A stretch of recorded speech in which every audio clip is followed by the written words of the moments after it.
What up, YouTube?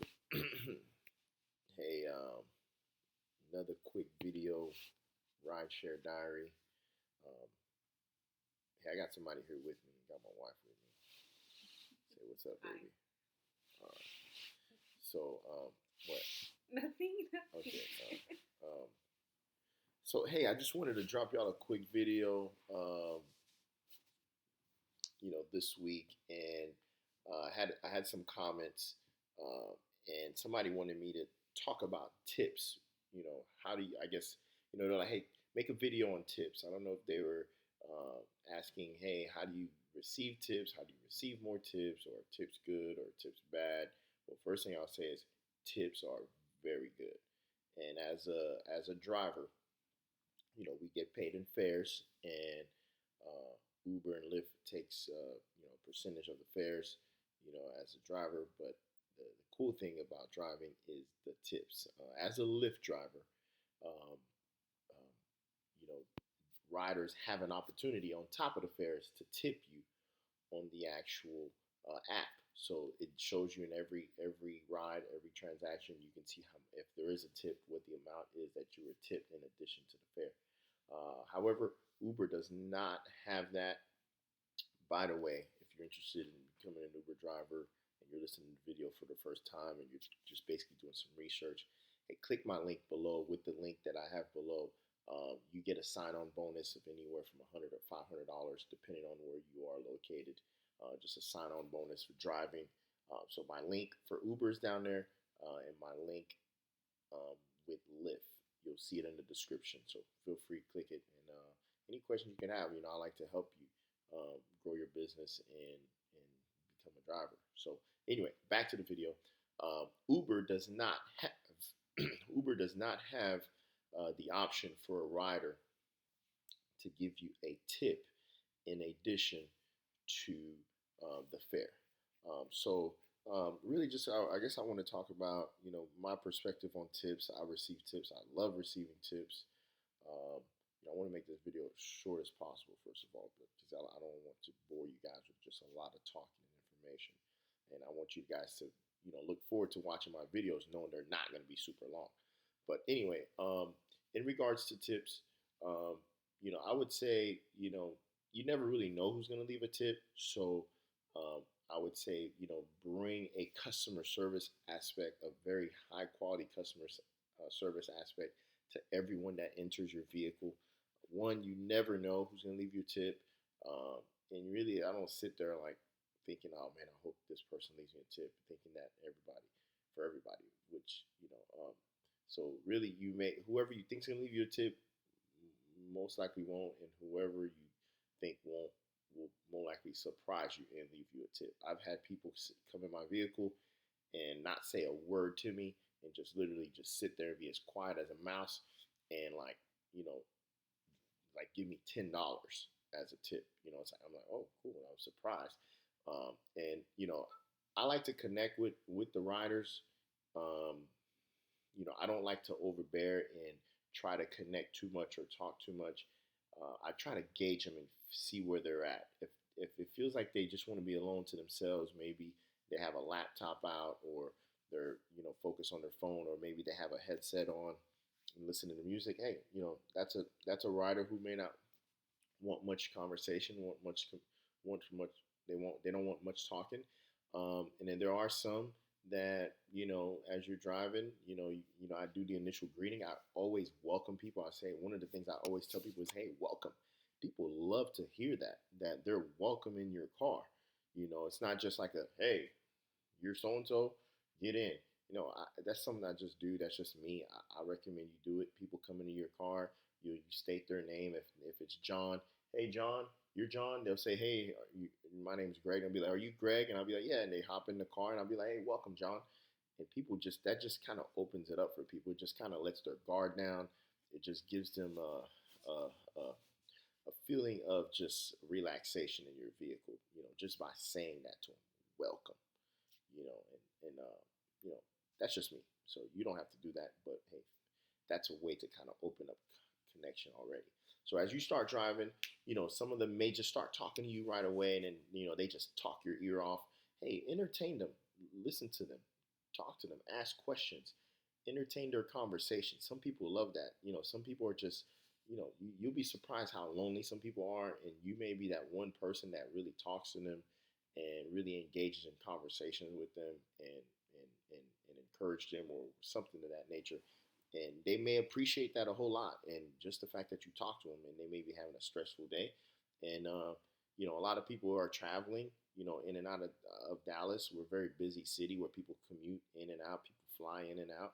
So, people just want to hear about Dallas. They want to hear about the weather. They want to hear about the town. They want to hear what to do. So be ready to have those type of conversations. And people appreciate that. And they'll leave you a tip.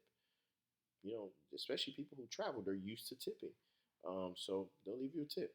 On the flip side, I'll tell you some things that I've heard this week by talking to my riders, some feedback they've given me based on other drivers.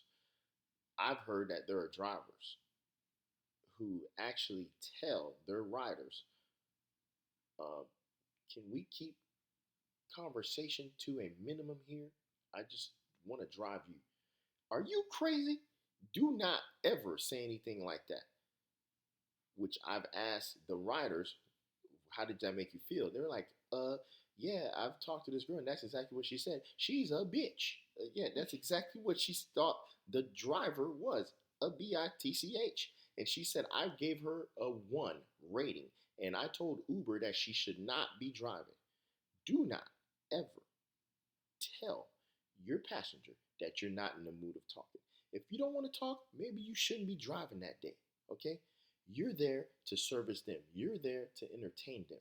You're there to host them. So I'm telling you right now, if you're somebody who don't like to communicate, this may not be for you, okay? Because people like to talk. And there are some people who don't want to talk. So you want to gauge those people. You don't want to be overbearing and talking to people who don't want to talk to you, or people who are minding their business and got things to do. You just got to be able to gauge people. And I've heard a passenger tell me about a driver that basically was getting upset because the passenger, I call them passengers or rider, asked the driver to stop at a gas station on the way. And this driver had the nerve to tell the rider, hey man, you're cutting into my surge time. Um, what? You do not ever say anything like that. Okay, listen. They don't need to hear about surge and surge time, and you're trying to get to a specific part of town. Look, when they're in your vehicle, they're the most important person in the world. And they have to feel that way. And if they don't feel that way, they're not leaving you a tip. Okay? So again, tips are great. Man, tips is how I eat, like I try to keep costs at a minimum. We drive, we have gas, we have our costs for our business, and then we have our net income after our costs. So tips, really tips is a perk. When I get a tip, hey, that buys my lunch, that buys my dinner, that buys my snacks, that buys stuff that I'm out on the road. So you want to have cash on you, so tips work very well. Okay.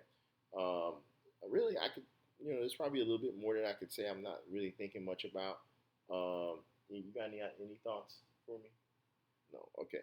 Well, but that's that. So one more thing I'll say is this. Some of you are doing this part-time. Some of you have jobs. Some of you have jobs that you don't communicate with people. Some of you may be an accountant. You may be an IT guy. And you may not have ever had a customer service type of work or type of interaction in your daily occupation or business that you may be a part of. If you have limited knowledge in customer service or experience in customer service, look up books to where you can learn how to grow in your customer service skills and your customer service aspect and how to communicate with people. Think of books like How to Win Friends and Influence People. Books like that. Think and Grow Rich. Books that cultivate thought. Books that help you communicate better. So if you're like, man, I'm not that guy. I don't do a good job talking to people. There's a lot of good books. So feel free, if there's more books I could share with you that I can't think of right now. If you want more ideas on books, comment on this video, and then I'll give you some other books. There's so many books that I've read that can help you grow in communicating and talking to people and getting more comfortable and kind of just interacting. So that's that. Sorry if this video was a little shaky. I got my laptop on my lap here while I'm on my in my living room, but that's all. About people in their car, Say what? like drivers having their spouse in their car. I'll talk about that some other time. No, there's another video I'll drop for y'all soon in regards to some weird stuff that I've heard um, about drivers having like their girlfriend or wife in the vehicle or something like that. Is weird. But anyway, I'll comment on that later. Um, maybe some of you've done it and are drivers out there and have some success with it. But anyways, I may make a video out of that. But I really just want to bring you videos that are helpful to you, things that I feel like I've learned, things that I feel like have helped me in my learning process. Again, I'm not the best driver out there, but I just want to help you. For some of you who are just starting out driving, then these videos could be a tool or help for you, or some of you guys are thinking of driving for Uber or Lyft, and you can maybe use this video as an idea of what it is that we're experiencing. So anyway, hey, again, click my link below if you're not yet a driver for Uber or Lyft and interested in doing so. It's a free sign up, but the link that I'll give you below that you click, hey, you get the opportunity to get the a sign-on bonus anywhere from $100 to $500 sign-on bonus. Other than that, subscribe to my channel, share this video with anyone you feel like it would be helpful tool for. Other than that, I'll see y'all soon. Peace.